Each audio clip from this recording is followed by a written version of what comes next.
Okay, so first video in a while, but I'm gonna be covering my first round game of Chess for Cure, a tournament in Akron. It was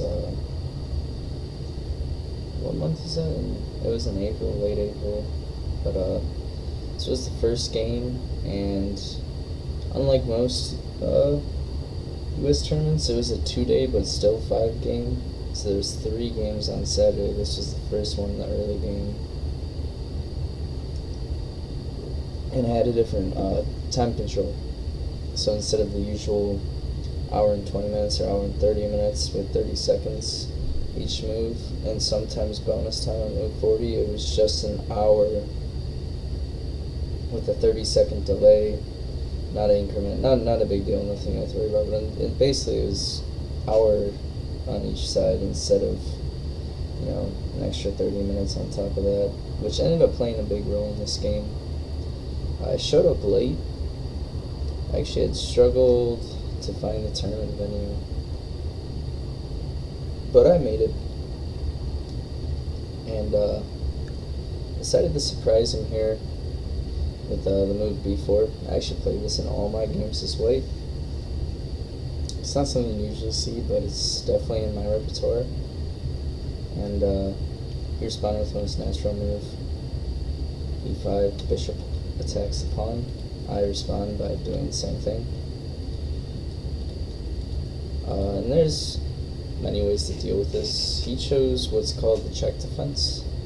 You actually kind of ignore all that and just look to be solid and develop your pieces, and it's kind of what happens right away.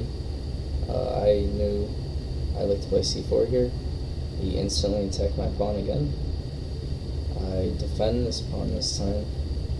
I push, get some control of the center, at the same time give scope for my bishop to move and protect. Nice move. e3 is also super common in all orangutan systems, basically. And then here was the first odd move of the game, and funny enough, I've actually been seeing this a lot ever since this game, and a few rapid and blitz games. Is this move knight here? I had never seen it before. I kind of was throwing the oh well, like it's probably not that good if I'd never seen it. Let me turn off this animation. Oh, you guys can't see that. Oh, that's fine. But I was afraid of the move e5 here, and that would limit the development of my knight. My knight wants to go here. Doesn't really want to go here, at least not soon, because it blocks my protected pawn. I would love to get my arrows out here, but yeah, so I just developed the knight, so if he pushes, I would be able to have knight here, and then it could reroute to a bunch of different places from there. But he didn't go for that. He went for a completely different move, and this is also the move I've been seeing after these 2 places get placed here, is this move c5. And my opponent at this point in time had spent a ton of time to get to this position, mostly just because it's a weird start to the game. This isn't what a normal, strong chess player is going to see, especially in a serious game. Sort of the reason I played it, but yeah, c5 instantly looking to threaten my pawn structure here, and I actually spent a lot of time, not too much time. I actually kind of came to a decision quickly, but I wish I had spent more time actually, because it turns out that this is not a good move for black, because you can take, and after knight takes, which looks like a great square for the knight to be, now you have this move d5, and all of a sudden you have a ton of you're hitting the knight, and you have pressure on this pawn, and taking and retreating. Believe it or not, it's just not that good for black. white can just develop, and like I said, I've gotten it a couple times ever since I got this in the classical game, and this position just rocks for white. I've won pretty much every single time I've gotten it now. Didn't see this in the game though. I was kind of scared of the knight being here in all honesty. So instead of that, I decided to I played kind of quickly, but I decided to muddy the waters because my opponent had spent so much time already, and just went for move d4 instantly. Because now he has all these captures to consider, and he ends up going basically with the way you would expect him to, because this move is a pawn sacrifice, and you'll see exactly why. But there is a lot to consider here, a lot of tension, and then do you even want to take anything? Would you rather just develop a knight or something? There's a lot of things to consider here, and he did spend a lot of time, but he did play it. I don't think the engine fully loved it, but it said the way he played was fine, which was to take, and then obviously I have to take back with the pawn. Taking back to either of these, just not a good idea. You don't want to not recapture either, and then take here, so take back, and then he takes here. And now you see why I said it's a pawn sacrifice, because now he's able to take here. But you'll see quickly why I went for this, but there was a little moment here of whether to push the pawn, play d5, and kick out this bishop.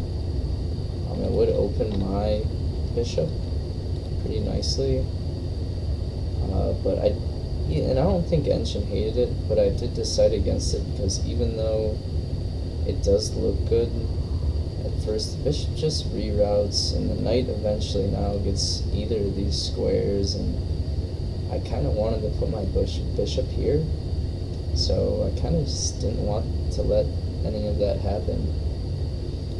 So I just didn't play it and went bishop here right away, stopping the bishop from coming there, and just basically saying, yeah, I don't want to give up these squares. So he instantly took away my opportunity, which is common. I take, he takes, and I just castle here. And I think you'll notice, I am down a pawn, but look at where his king is. If he wants to castle kingside, he's still got a lot of work to do, and I try to exploit that right away. He develops the knight, I check, he blocks, but now I reapply, and you can't castle because it leaves the bishop undefended. So with castle, I snack, right? So you have to try and come up with a different solution, and he found one that it looks very normal, and it's just to get in the way. Blocks that, so now he's able to castle, but this is the moment where I spend some time, because it's like, now what? Like, yeah, I can kind of feel the compensation for the pawn sacrifice, but how do I prove it? And landed on knight g5 because I hit the bishop. Then, like, if here I just take, and this queen is a monster. Ton of pressure down the e-file, so obviously he doesn't want to give any of that. Can't really castle either because the same thing, even though it is a better version. But, so, I wasn't really sure what he was going to play here. He kind of surprised me because he just went right back. Pretty, honestly, I think a wise move from him. And here, I have the choice of maybe trying to repeat. I don't know. I decided, something different. I don't want to even attempt with a repeat idea. I was up on clock big time. So I finally settled on move. And if anybody ever plays a wing gambit from the Sicilian, you would know this idea, but because a lot of times I would sacrifice, I'd play e4 as white, they play c4, and then I play b4, pawn sacrifice, and a lot of times they take, so I'm used to having a pawn here, like this, and I know main idea is to just try and get rid of it. a3, and that is what I play. And the point is because this pawn, I could take it. If he doesn't do anything about this, I could take it because the bishop is pinned to the king. And if he takes, I can just develop my knight that was undeveloped, basically free tempo. But instead he does find a way to avoid all that by attacking my knight. Priorities I can't take because he takes. Whoops, that is not what I did in the game. I was sort of aware of this idea. I kind of had it ready in mind to drop my knight back here to go for knight here. And I was a little afraid that he was going to play this move, but I figured he probably wants to castle this side. So if he throws his pawn down, even though my knight would temporarily be pretty suffocated, it would be weakening for him. And it is the best move according to the engine, but yeah, he did not opt for that. He played a weird move. He treated his knight, and I was aware of his idea. I thought maybe he was plotting to go here more, maybe, but I honestly, maybe I didn't really spot his idea. I was a little confused, but I do just jump in immediately, don't give him the chance to play b4, and there would be opportunities where I might be happy to trade for the bishop, but he does go knight here, getting away. He could castle now, and I can't really not do anything about that because he's just threatening to take my knight outright.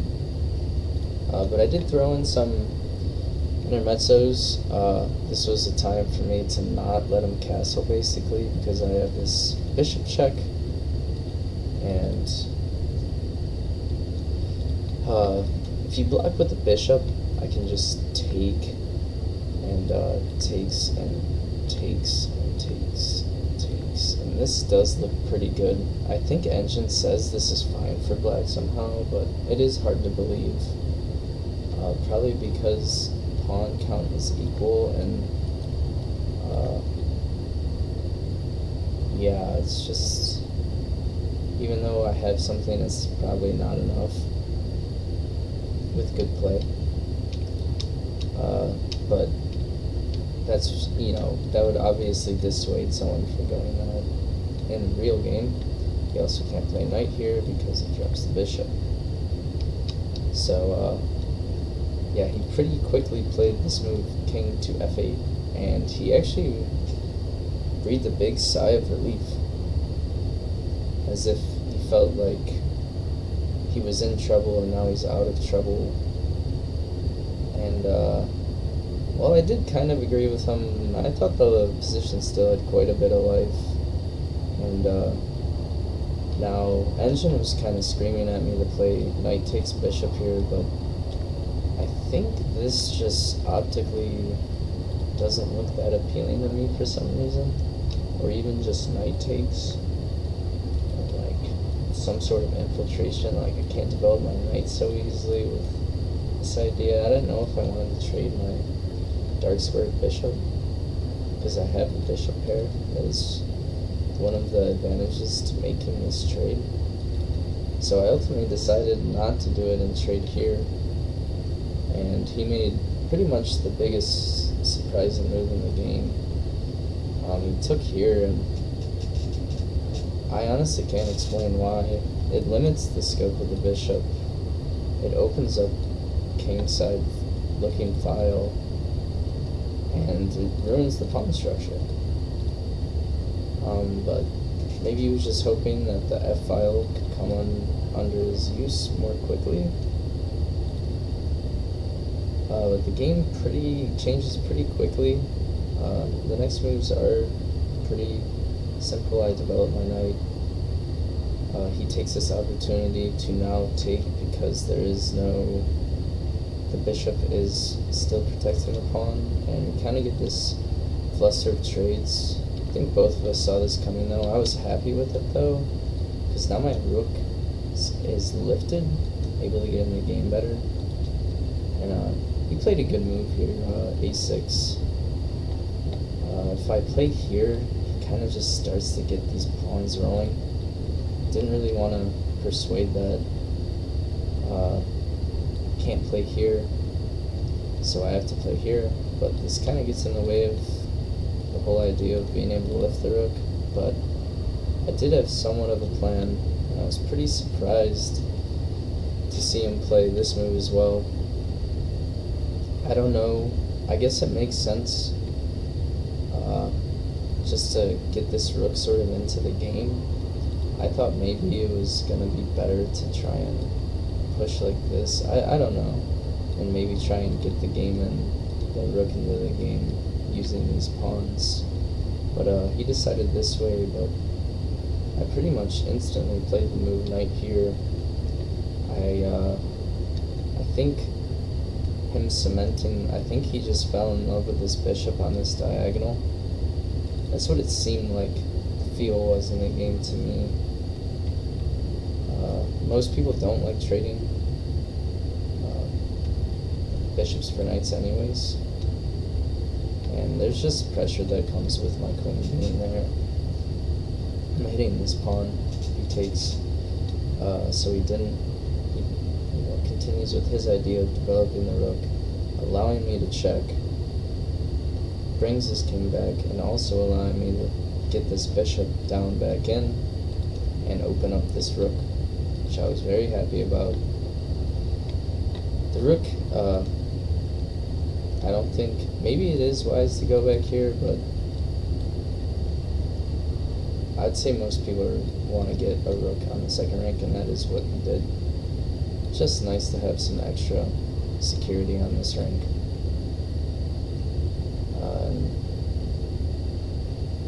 I finally am able to use my rook, and most people probably wouldn't guess where I put my rook, but I did throw it all the way to the other side. Engine likes rook g1, and it also kind of likes rook g1 for the next several moves, but I kind of envisioned an attack down this file, and I think you'll see my plan kind of come to fruition, but kind of not at the same time. And he starts by bringing his last piece into the game, getting it out of the corner. It is a good move. And then I step my queen up because I want this queen to be looking at this in case of potential sacrifices and getting in. And also I want the queen to see this square for a specific reason. And that is after you see remove his queen, extra security, and doubling up, getting ready to infiltrate at some point.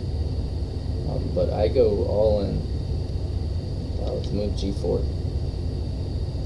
And I think you can kind of see why now I made this queen move.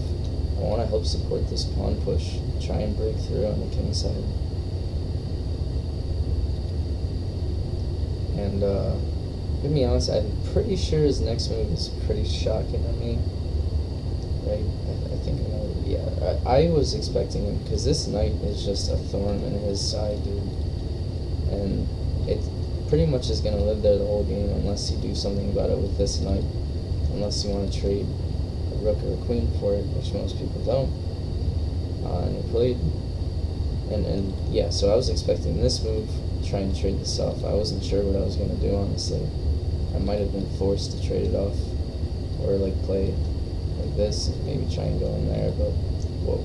Alright, let's not get out of hand. But instead, I think he was just seeing ghosts and played this knight move, trying to overprotect, and maybe he figured I wouldn't be willing to trade off this strong bishop, but I do, and the king is just now a target. G5 is also on the way, which I play pretty quickly again, because this is just downright scary. But I think you might see the idea behind knight e7 here when he goes rook to g8. I honestly didn't understand this move until you realize that he's trying to exploit this. He doesn't want me to be able to take, because then if he takes back, it's check, and this bishop really cuts me off. This is actually quite scary, believe it or not. Bishop here, here, and it doesn't look like it, but winning the rook. Yeah, so that was his idea, and here was, now when I was starting to get low, he was basically almost on no time at this point. But I had two choices here. I could either check with the queen or check with the pawn, and one is better than the other. And when I was calculating queen check, I obviously saw king goes here. This is just checkmate, a double check. The king has to move back, and then you finish him off. So yeah, I was expecting this move here, here, and then for some reason I kept thinking I had to take with the queen. And after here, I didn't. Engine still says this is good and whatnot, but something just didn't sit right with me. I couldn't figure out what to do from this position, and then I thought for a second, and I spent a lot of time here, and I was really afraid that, you know, I was making a losing move, and then I thought maybe here to get this knight check in, but he actually moves here, and it looks like I'm going to win material because he has to play like this, but he doesn't have to. He can just go here, and it's actually kind of hard to find a useful discovered check. Oddly enough, it just is. So yeah, I actually opted out of this, but the winning idea was to check with the rook, not the queen. So now, no matter where the king moves, I'm going to take back, and now when the queen checks, again, if the king goes here, you actually get him with this check. Huge plays, because if he goes here, there is some, oh yeah, this move is just absolutely disgusting. There is no hope, and this move is really hard to stop if you're not playing rook here. So, and then if he was to, you know, on this check, to slide here, this is just me, knight covers the squares.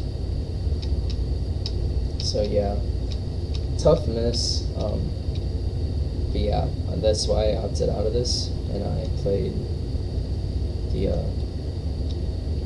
pawn check. And now when the king goes in the corner, there is a winning move here, but again, I miss it. And at this point, my clock was getting pretty much 5 minutes. And I know it sounds like a lot of time, but this position's pretty confusing. The knight check, the rook sacks, like, I think this does work, but I don't know, I felt like, yeah, because this rook, I feel like I just couldn't make this work somehow. And what I ended up doing was I pretty much delayed time by attacking the queen, and this move ended up winning the game for me, because he played the only move black had without losing the queen, which is bishop here, and then I still just have, and then, you know, the opponent after the game told me I missed this move, and the engine agrees, but knight here, and there's actually nothing he can do to stop the knight from taking there, because it's just checkmate, and, you know, he can do this to avoid checkmate, or let's say this, so he's attacking the pawn, but here, here, here, here, here, or I'm actually messing this up a little bit, but you get the idea, and it's just winning for white. But of course, I missed it, and yeah, I ended up playing queen here because I thought maybe sack and just having this extra layer of an attacker getting in, but it's just a really horrible move, and it's a big blunder. There was time pressure induced, but I pinned myself to the queen, and this was part of my plan. Was now this rook can't move off this rank.